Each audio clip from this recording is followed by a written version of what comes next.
Hello বন্ধুরা, তো আমি চলে আসলাম। স্নান হয়ে গেছে আমার, মাকে খেতেও দিয়ে দিয়েছি।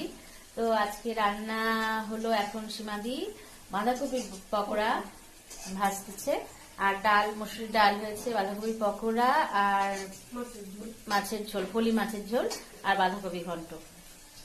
ওকে, তো এখনো খাবো না, দেরি আছে এখনো। সীমাদি রান্না করছে, মাকে খেতে দিয়ে দিয়েছি। মা তো অত লেট করে না খেতে, টাইমলি খেয়ে নেয়। আর আমার পূজা দেওয়া হয়ে গেছে, তাই আসলাম এখন রান্নাঘরে, দেখি সীমাদি কি করছে। সীমাদির সাথে গল্প করলাম, একটু টাইম পাস করলাম। আর রোদেও দাঁড়াবো, ঠান্ডা। ঠিক আছে, আজকে মেলায় যাওয়ার কথা আছে ডুয়ার্সে। দেখি, আমি তো যাইনি এবার এখনো, তো মেয়ে তো যাচ্ছেই প্রতিদিন, আমাদের আজকে যাওয়ার কথা আছে। এখন চা বসালাম মায়ের জন্য, আর সন্ধ্যা দেওয়া হয়ে গেছে। আর আমার মেয়ের বান্ধবী এসেছে, ওদের ম্যাগি করে দিলাম। তো বললো চা খাবে আন্টি, তুমি আমাকে বললো যে তুমি তো চা ভালো বানাও। আমি ঠিক আছে, দাঁড়াও আগে দিদুকে চা দিয়ে নি, লাল চা, তারপর তোমাদেরকে আমি দুধ চা করে দিচ্ছি। তো আজকে তো মেলায়ও যাবো বলেছিলাম, ডুয়ার্সে যাব।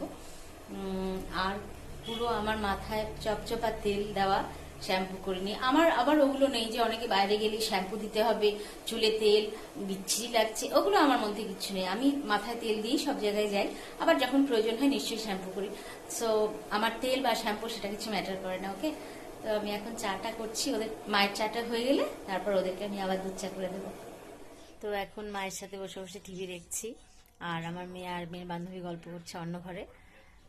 আর একটু পর রেডি হব, দেরি আছে এখনো, তাও রেডি হব, তারপরে ডুয়ার্সে যাব, মেলায় যাব।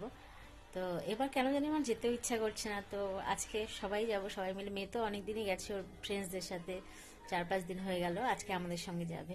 ওকে, তো আজকে এটুকু থাক। ঠিক আছে, তোমরা আমার ভিডিও দেখো অবশ্যই। ওকে, টাটা।